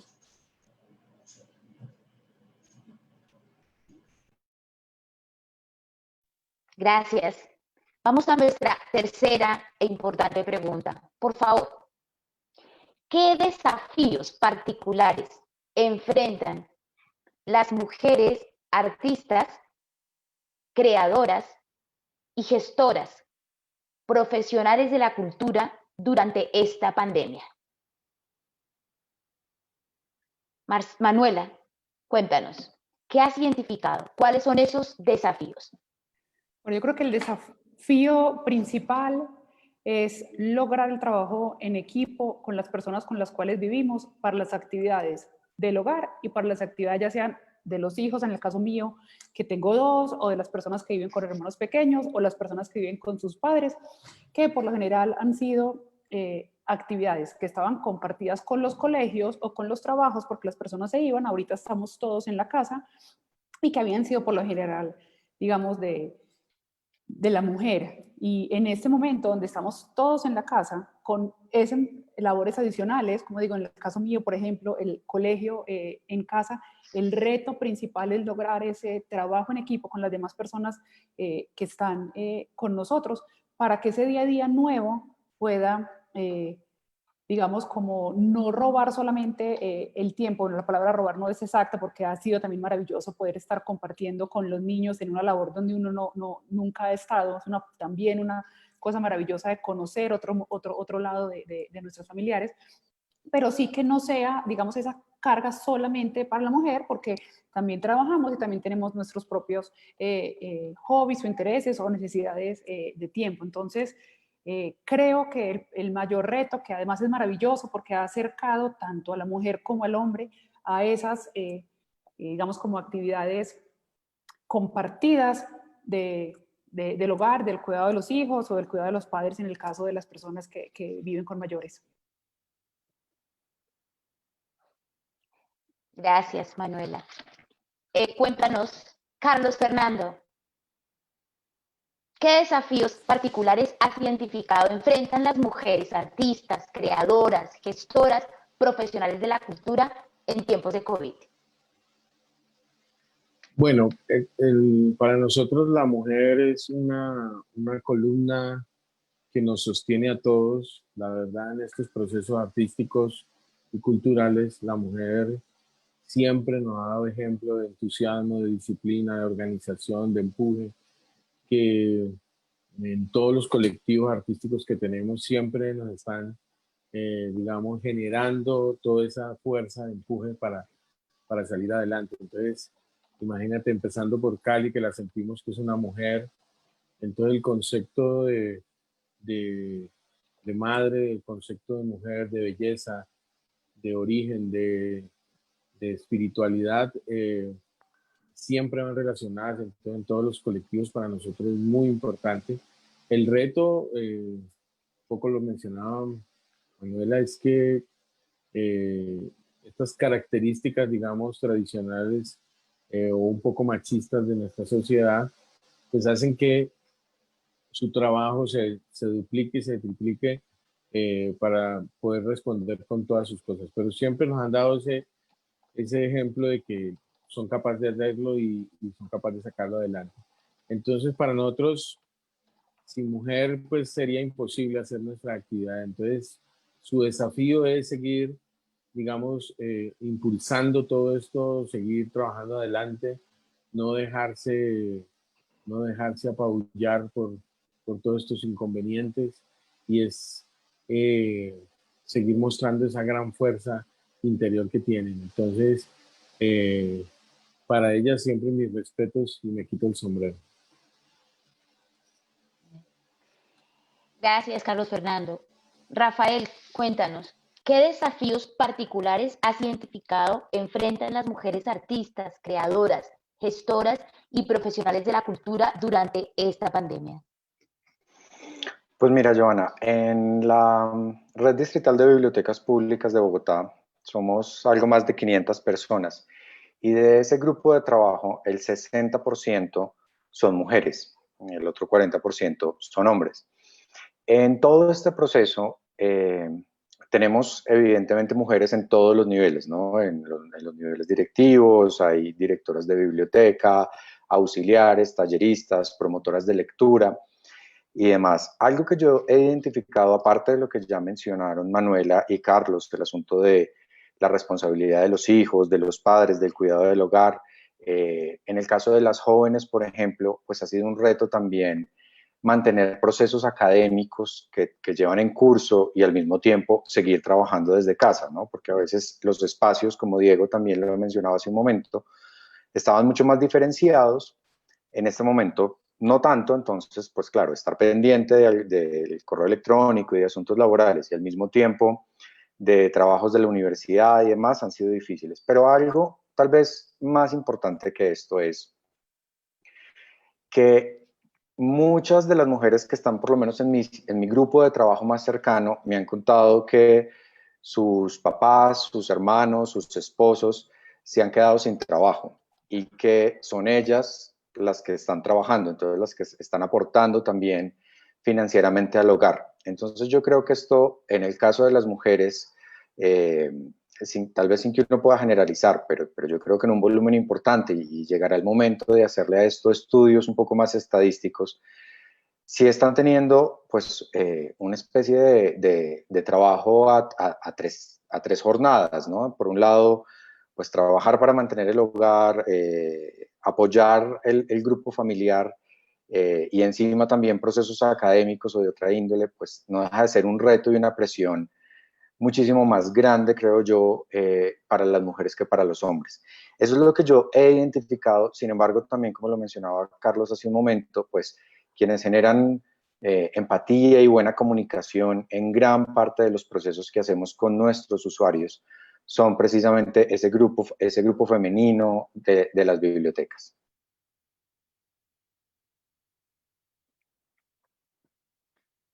Gracias. La misma pregunta, por favor. Leonardo, cuéntanos, ¿qué desafíos has identificado? Sí. A mí me parece la pregunta más difícil de contestar precisamente por la implicación de género que hay en ella. No obstante, un poco de acuerdo como con lo que plantea Rafael, más que Rafael, pues está su tipo de organización le permite detectar, digamos, un porcentaje, el mismo lo dijo, el 60% del personal pues es femenino.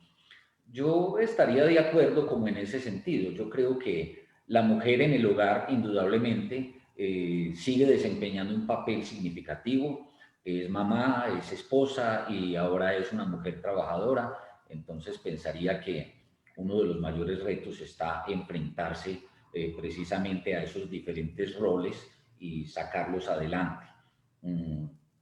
Eso en términos generales. Creo que las individualidades y las particularidades ya son cosas distintas. Creo que tanto las mujeres como los hombres tienen una serie de obstáculos y de todo, pero hablando de las mujeres pienso que lo más complicado puede ser eso, ¿no? Como enfrentarse a esos diferentes roles que al interior del hogar, en medio de un confinamiento obligado, pues se ven abocadas a enfrentar. Gracias, Leonardo. Y cuéntanos, Diego, ¿qué has identificado tú como desafío particular que estamos enfrentando las mujeres Yo creo del que, arte y la cultura? gracias. Mira, yo creo que en medio del arte no es necesario hablar de equidad de género. Digamos que aquí las probabilidades y las posibilidades que nos brinda el arte se abren en igualdad de condiciones para hombres y para mujeres. De cara a este nuevo proceso, a esta nueva realidad, creo que de esta misma manera los retos, las dificultades o tal vez las adversidades que se ha tenido, las han tenido tanto hombres como mujeres. Particularmente, pues aquí a mí también me toca hacer aseo, porque si no, tengo problemas. Entonces, digamos que de alguna manera eso se ha abierto para hombres y para mujeres. Creo que la mujer sí tiene una tarea durísima en todo este proceso y que se ha visto muy hacia ella, que es obviamente el tema laboral, pues de sus cuestiones laborales, pero también el tema del cuidado de la familia en general, ¿no? De mientras ella trabaja, entonces el niño le pregunta, mamá, ¿y cómo sumo esto y cómo sumo lo otro? Yo creo que ese ha sido tal vez el desafío más importante, y es que las instituciones educativas pues se trasladaron hacia la casa y adivine quién termina siendo el profesor. Entonces, un poco, yo creo que eso es lo que hemos visto, o lo que he visto particularmente. Gracias, Diego. Nuestra cuarta y última pregunta. ¿Qué estrategias han implementado durante el cierre del equipamiento, de ese espacio, de ese escenario? ¿Y cuáles de esas estrategias piensan que van a mantener? Ya sabemos que en Manizales tendremos viernes de teatro online, jueves de teatro presencial, que tendremos temporadas. ¿Qué otras acciones en este momento que han pasado durante el cierre piensan que van a mantener en la apertura? Cuéntanos, Manuela. Bueno, como les contaba en las distintas preguntas, las estrategias que implementamos durante el cierre de la Galería Locus se pensaron no solamente para estos meses de cierre, sino también que fueran estrategias que nos permitieran robustecer nuestro proyecto y nuestro programa a futuro cuando la galería esté o que ya está abierta. Entonces, esas estrategias, como decía, vienen para quedarse la virtualidad, las exposiciones en 3D, las plataformas internacionales, digamos, asociativas, donde se puede llegar a un público más grande. También el trabajo colaborativo que se ha fortalecido muchísimo durante este tiempo, y los proyectos que de ahí han surgido, como los fondos de apoyo a la adquisición de obras para los museos, se están haciendo, y vamos a tener segundas y terceras versiones del proyecto. El proyecto de Archipiélago, que está siendo gestionado por la Asociación de Galerías, este año es la primera versión, pero vamos a tener también las versiones de cada uno de esos años. Este proyecto, Archipiélago, es un proyecto donde hay 21 galerías que conformamos un portafolio amplísimo de obras de nuestros artistas, donde las personas que se asocian al proyecto de Archipiélago pagan una membresía y tienen unos beneficios en las galerías, como tener obras en su casa, como tener acceso VIP a los eventos que desarrollemos. Este proyecto y esta estrategia de trabajo en equipo con las galerías para involucrar muchas personas en los proyectos galerísticos, pues viene también para quedarse. Las alianzas con los colegas también en este momento estamos trabajando Locus en Medellín con un proyecto que lleva aproximadamente 2 años en Medellín, que es un proyecto maravilloso de obra gráfica que se llama Benito Garage. Esa alianza que estamos construyendo también va a ser, digamos, robustecida en el tiempo. Ya pueden encontrar en Locus este proyecto de Benito Garage, que anteriormente estaba en una ubicación, a partir de ahora está haciendo, digamos, o pueden encontrarlo en las instalaciones de Locus, y desarrollaremos muchos proyectos en conjunto. Y también, como les decía al principio, en esa parte de formación y de construcción de contenidos, el proyecto de diálogo entre los artistas también es un proyecto que tuvimos o hemos tenido en la galería en exposiciones, pero que en este momento de cierre tuvimos más en el tema de procesos, de búsqueda de esos diálogos, viene también para quedarse, y vamos a continuar fortaleciendo esa estrategia de construcción de contenidos individuales de cada uno de los artistas y colectivos de estos diálogos que se generan. Gracias, Manuela. Cuéntanos, Carlos Hernando Trujillo, ¿qué queda de lo que han hecho? Bueno, nosotros nos vimos abocados a estudiar un tema, el tema audiovisual. Pues creo que debemos seguir en ese proceso, seguir creando contenidos artísticos adecuados a esta situación para ser transmitidos, seguir investigando el sector cultural para tener claro pues, todo el inventario, sus características y sus necesidades, seguir presentando soluciones adecuadas y cercanas a nuestra realidad, al gobierno, para local, departamental y nacional, para que nos escuchen. Y digamos, lo mencionaba antes, que me parece que esa colectividad, esa unión que nos debe llevar a mejorar nuestras circunstancias, pues debemos mantenerla y seguir adelante. Pero es, insisto, unidos que podemos salir de todo esto y tener un futuro mejor y poder generarle a nuestros jóvenes una opción de vida digna en lo que hacen, en lo que han decidido desarrollar su arte. Básicamente es eso. Gracias. Rafael, ¿qué estrategias de las que han implementado ahora en el cierre del equipamiento de las bibliotecas se van a mantener con la apertura? Pues bueno, Johanna, yo creo que hay como tres grandes grupos de estrategias que se mantienen.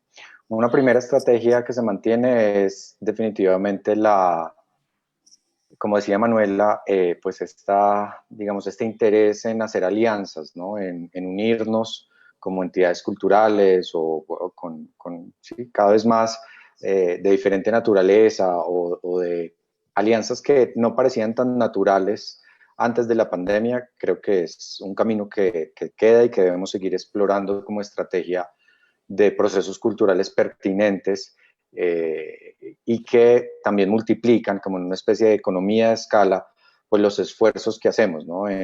Incluso en asuntos financieros.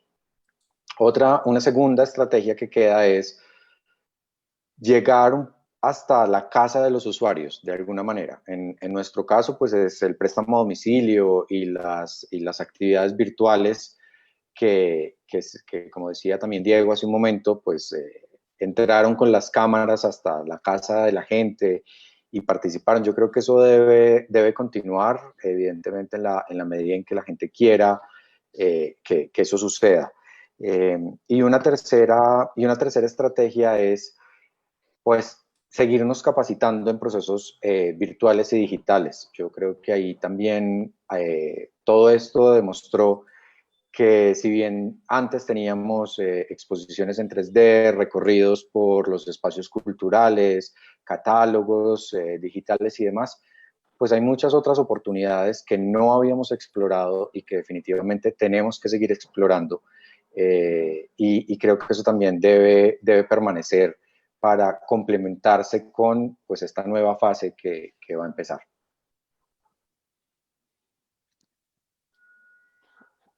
Gracias. Cuéntanos, por favor, Leonardo. Yo también ya nos anticipaste, pero cuéntanos qué más. Seguramente tu hijo va a quedarse como ese refuerzo audiovisual, pero cuéntanos qué más. Yo lo veo también en tres niveles. Uno, lo he hecho hasta ahora. Todo lo que esta pandemia generó para que nosotros produjéramos contenidos, todo lo que tuvimos que hacer desde la resiliencia, desde la inventiva, todo lo que hicimos para afrontar esta situación. Dos, lo que podemos hacer. Yo soy un convencido que a partir de todo esto que hemos vivido, por lo menos la producción audiovisual se va a disparar en un país como el nuestro. Yo creo que esto es muy importante. Entonces, todos esos contenidos audiovisuales, mire, les doy un ejemplo. En este momento estamos trabajando en un proyecto, hay una empresa en la ciudad que acaba de hacer un importante concurso de cuento y de dibujo. Participaron 40 municipios de Caldas y de Risaralda y resultaron unos grupos ganadores. Estamos trabajando en la producción, llevar a escena el cuento ganador, hacer un audiolibro con 5 cuentos de todos los que se presentaron, hacer un audiolibro con 5 cuentos y ese audiolibro también el contenido convertirlo en una producción fonográfica que pueda pasarse a través de emisoras. Entonces, ese tipo de contenidos virtuales y digitales van a volverse en algo muy importante que podemos entrar a desarrollar sin dejar de hacer lo que hacemos en la presencialidad. Y lo último es la cohesión del sector cultural. Mire, para mí este día es muy importante haber conocido a Rafael, a Diego, a Manuela, a Carlos, a los amigos de Resiliar, habernos conocido a través de este, no tenía ni idea quiénes eran. Para mí es muy valioso poder empezar a tener este vínculo y este tipo de conversaciones. Creo que eso hay que fortalecerlo y se tiene que quedar. Gracias. Y cuéntanos, Diego, ¿qué de lo que han implementado durante el cierre de los equipamientos se va a mantener en la apertura? Primero, digamos que el fortalecimiento de las alianzas, aunque en el pasado ya hacíamos o afinábamos, digamos, baterías para poder obtener objetivos trazados con aliados, digamos, en este tiempo nos ha enseñado que las alianzas, la sumatoria de esfuerzos, rápidamente logran generar el cumplimiento de objetivos planteados, digamos, muy eficientemente. Eso como primera medida. Segundo, algo que no se debe de acabar y antes se debe de acrecentar es la posibilidad de adaptabilidad. Cada uno de ustedes y todas las personas que nos están viendo nos dimos cuenta de lo que somos capaces y del tiempo en el que somos capaces de desarrollarlo. Era impensable en un momento dado en el pasado pensar en que nosotros íbamos a operar un autocine o quién iba a pensar que se iba a desarrollar un autocine. Entonces, creo que gran parte de esa posibilidad que se generó en su momento fue gracias a entender que en la adaptabilidad está la supervivencia, ¿no? No es el más fuerte el que más sobrevive, sino el que más rápido se adapta. Entonces, en ese sentido, creo que esos tres aspectos o dos aspectos tal vez son los que rescato más y en los que personalmente voy a seguir trabajando para que se mantengan a lo largo del tiempo.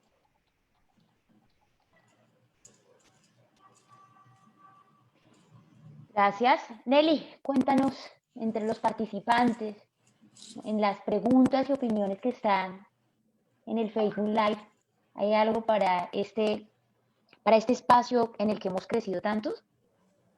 Pues han habido varias preguntas y teniendo en cuenta que estamos cerca al cierre, yo junté 3 de las preguntas que envía el público para hacer una sola a todos los panelistas. Y es, ¿qué se les ocurre? ¿Cómo podría hacerse? ¿Y cuál sería la ruta para lograr que el Estado, en cabeza del Ministerio de Cultura, que digamos se encarga como de enrutar los recursos para las diferentes actividades culturales, podría o debería hacer para permitir que exista una larga vida para las actividades culturales y para cada una de las áreas de creación que ustedes representan? ¿Qué, cómo y cuál? Si quieren arrancamos con Manuela. Bueno, yo creo que la unión hace la fuerza. Trabajando en equipo de forma mancomunada logramos identificar con mucha más claridad objetivos comunes, objetivos no solamente, digamos, individuales de cada una, en el caso mío de las galerías, sino objetivos con un propósito mayor. Entonces creo que es la unión, como a partir de proyectos como profesionalizar esas uniones, en el caso de las galerías, como lo comentaba al principio, la reactivación de la Asociación de Galerías es una de las cosas maravillosas que surgió en esta pandemia, que va a ser de supremo provecho para las galerías de forma individual, para los artistas que trabajan en las galerías, para las personas que se acercan a las galerías y para todos dentro de la sociedad colombiana, que todos tenemos algo que ver con el arte, que esta asociación se haya creado. Entonces, que un objetivo común con un propósito superior al individual que tenemos cada uno, como con estas, digamos, alianzas formales, profesionales, donde estemos presentes la mayor cantidad de actores de cada uno de nuestros subsectores. Creo que respondería así la pregunta, un poco esa unión con un propósito común mucho más amplio, profesional, sin egos, sin necesidad, digamos, como de conflictos de intereses, sino que todos estemos trabajando por esa unión común y que podamos tener una voz fuerte, no solamente en cantidad de personas que hagan parte de estos proyectos colaborativos, sino también con respecto a cuáles son esos objetivos que buscamos. Me voy a permitir enrutar nuevamente la pregunta en el sentido de, es hacia el Ministerio de Cultura, es decir, como la entidad rectora de las políticas culturales. ¿qué sugerirían ustedes que debería ser? ¿Cómo lo debería hacer? ¿Y cuál sería la ruta? Es una pregunta desde las ideas que ustedes, desde el sector que representan, tienen para que el Ministerio de Cultura, como entidad rectora, pueda realizarlas. Si quieres, seguimos entonces con Carlos. Bueno, frente a ese tema, pues la verdad nosotros hemos pasado por todas ya las propuestas hasta el cansancio a, a todos los entes y en especial al Ministerio de Cultura. No se ha podido que se entienda que una cosa son ayudas, digamos, a mediano o largo plazo y otra cosa es el estado de emergencia de los artistas. Siempre que pedimos alguna colaboración salen unos estímulos que debemos participar en ellos. Un sector como el nuestro que nunca ha sido formado pues para realización de proyectos y nos dicen que esa es la solución. Entonces, cada vez que hicimos el proceso, paso a paso, hasta llegar al ministerio, tuvimos reuniones privadas, particulares, con bancada parlamentaria, Presidencia de la República. Hemos hecho todas las instancias, pero siguen ofreciéndonos estímulos donde entramos a un concurso y algunos se los han ganado. Algunos de esos concursos que se han ganado, felices pues los que ganaron, pero también les han dicho que la plata todavía no llega, entonces que para poder hacer el estímulo, el artista, el gestor, el que se metió en este proceso, debe poner su dinero y después se le paga, algo más o menos así.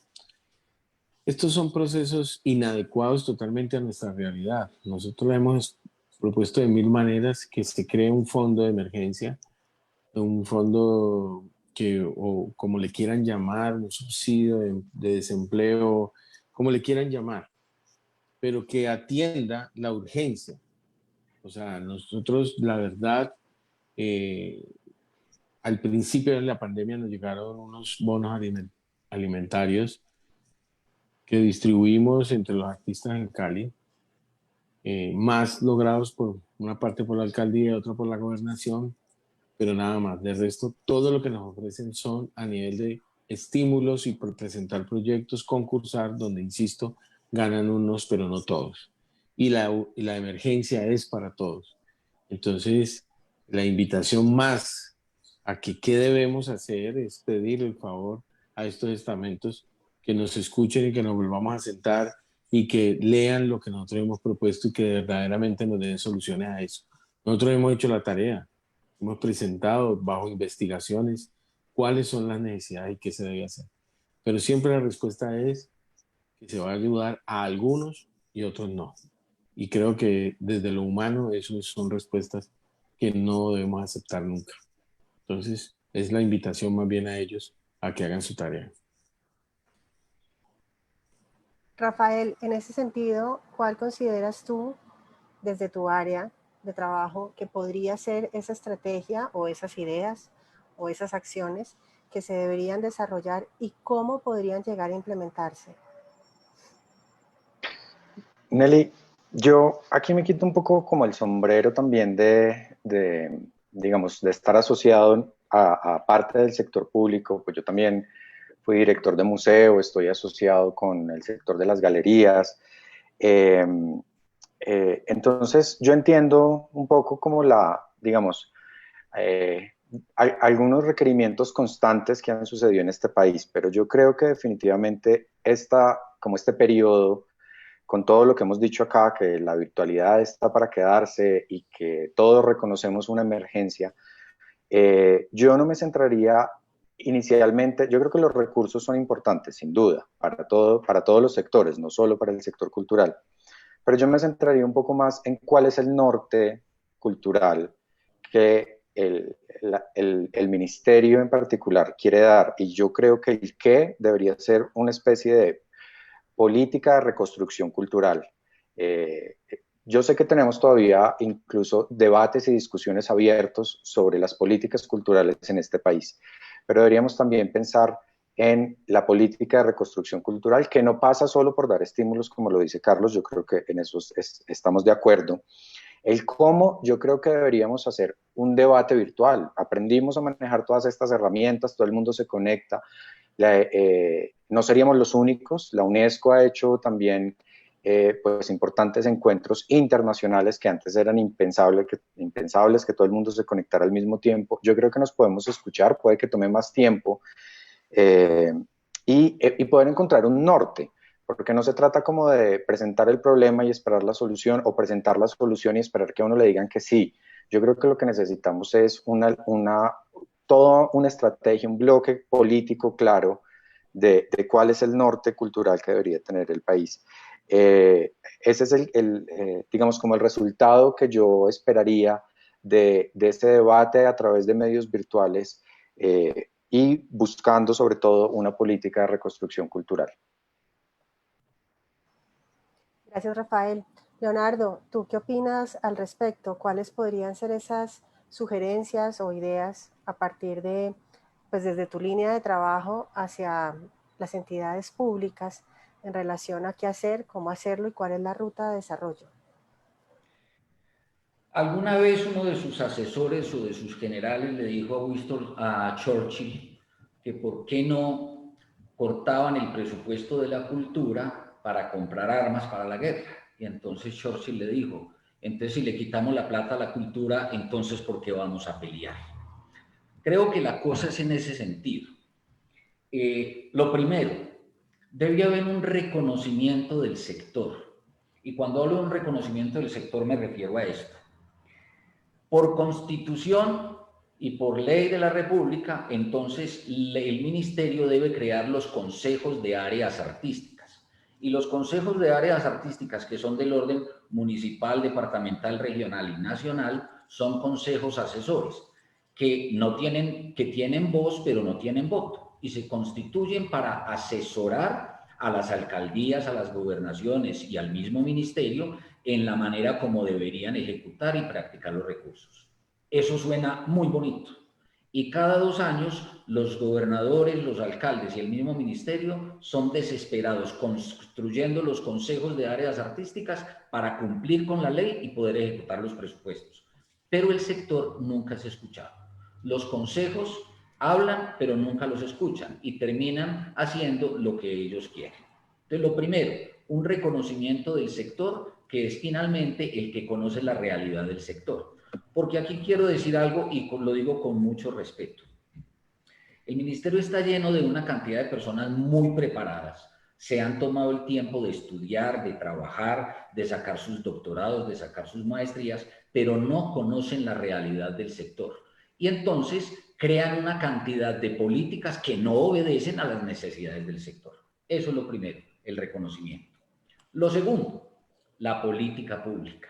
El arte y la cultura necesitan una política pública, pero una política pública real, que se legisle en torno a cómo deben ser los recursos para cultura en este país. Nosotros tenemos una ley del teatro, pero la ley del teatro no se ha hecho efectiva, porque como dicen en el Congreso, no tiene dientes. Entonces tenemos una política de teatro muy bonita, que dice muchas cosas, pero a la hora de la verdad no se puede ejecutar absolutamente nada porque no tiene presupuesto. Y la política pública le apunta a que haya presupuesto y que no nos encontremos con desafortunadas declaraciones como la del viceministro de Economía Naranja, que nos dice a nosotros, y parafraseo, ni se hagan la idea de que el gobierno va a sostener la cultura.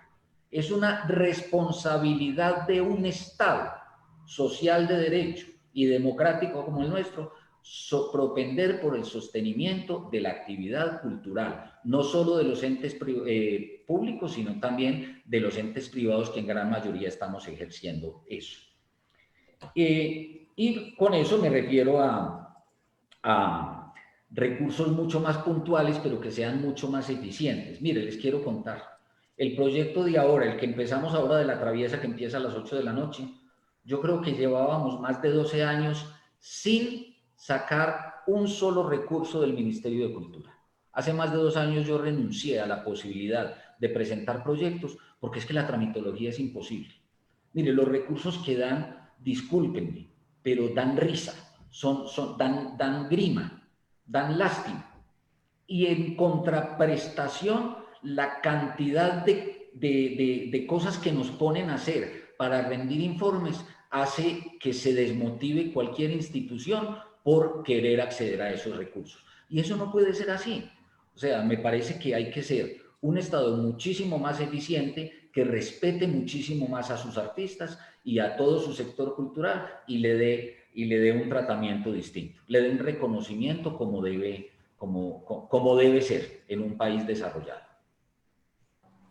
Gracias, Leonardo. Tenemos muy pocos minutos, Diego, para poder tener también tu respuesta en relación a, de cara al futuro, cuáles podrían ser esas alternativas de mejora para el sector. Bueno, muy en la línea de lo que plantean mis compañeros de panel, digamos, anteriormente, creo que se debe construir un propósito mayor, claro, identificado y además conciliado con todas las partes, lo cual resulta bien difícil, pero de alguna manera debe ser ese como el norte. El reconocimiento es fundamental, la conciliación es fundamental, el entendimiento en esa definición de ese propósito, de ese norte de llegada, pues es fundamental. Pero hay algo, pues, y muy metiéndome en la formación que tengo, y es obviamente que esto de alguna manera tiene que monetizarse, ¿cierto? Tiene que generar recursos, el cumplimiento de ese propósito superior, porque de lo contrario, digamos que ningún tema social ni ningún tema cultural con hambre, pues funciona. Hay que generar recursos, digamos, y en ese sentido, lo que diría uno, o lo que diría yo, pues en este momento es que, entendiendo esta nueva realidad, las potencialidades que nos han dado, digamos, la virtualización de nuestros productos, de nuestros procesos, pues emprender, digamos, un buen proyecto, un gran proyecto de reconocimiento de la cultura al interior de cada uno de los departamentos, de sus colores, de sus olores, de sus sabores, y esto ponerlo en otros mercados. Básicamente, creo que esa pudiera ser una buena iniciativa. Creo que tenemos que mirar, aprender a tomar, pues, digamos, las lecciones que nos ha dado esta pandemia, y es que fronteras no existen. Entonces, si no hay fronteras, ¿para qué hago cosas solamente para mi gente si lo puedo hacer para el mundo? Bien. Gracias. Estamos a un minuto de terminar.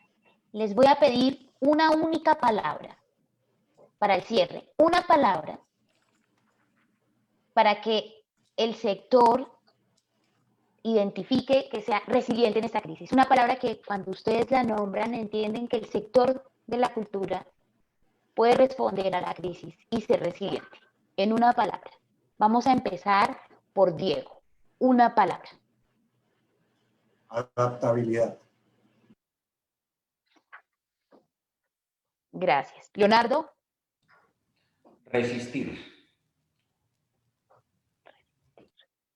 Rafael. Diversidad. Carlos. Organización. Manuela. Unión. Gracias. Gracias por estas 5 poderosas, valiosas palabras y todo lo que hemos hoy aprendido y conversado. Nuestro compromiso, difundirlo, contarlo, seguir dándole voz a los artistas, a las gestoras culturales, a todo el sector, a los que estamos aquí hoy, a los que no pudieron estar, pero les vamos a enviar todo lo que hoy conversamos, lo que hoy discutimos y lo que hoy aprendimos. Muchas gracias a todos nuestros invitados y a los que están aquí hoy. ¿Qué aprendimos? Que se debe quedar ese reconocimiento de unión. De ser islas, necesitamos ser urgentes archipiélagos. De no hablarnos y no vernos, necesitamos prontamente encontrarnos y hablar del hecho artístico, del hecho para estar en en unión. Muchas gracias. Gracias a todas las personas. Hasta luego. Gracias. Muchas gracias. Gracias. Gracias. Un placer. Un gusto.